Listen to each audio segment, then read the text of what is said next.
बुलढाण्यातील पाळा आश्रमशाळेतील मुलीवर झालेल्या अत्याचार प्रकरणी जे विष्णू सावरा आहेत आदिवासी मंत्री ते गेले होते, पण आदिवासी मंत्र्यांची गाडी अडवण्यात आलेली आहे बुलढाण्यामध्ये।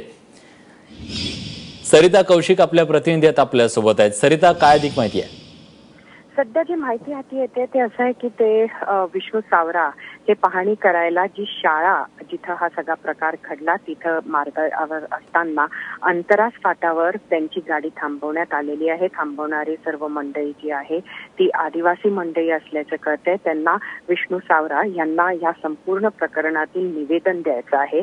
शाळेच्या परिसरात सुद्धा अनेक आदिवासी नेते मंडळी ही आजूबाजूची उपस्थित झालेली आहे। आदिवासी विद्यार्थी संघटनांची लोक सुद्धा सध्या इथं जमलेली आहेत आणि सर्वांचाच एक राग आणि संताप जो आहे तो निवेदन किंवा मंत्र्यांशी बोलून प्रत्येकाला व्यक्त करायचा आहे, अशी स्थिती सध्या इथे आहे।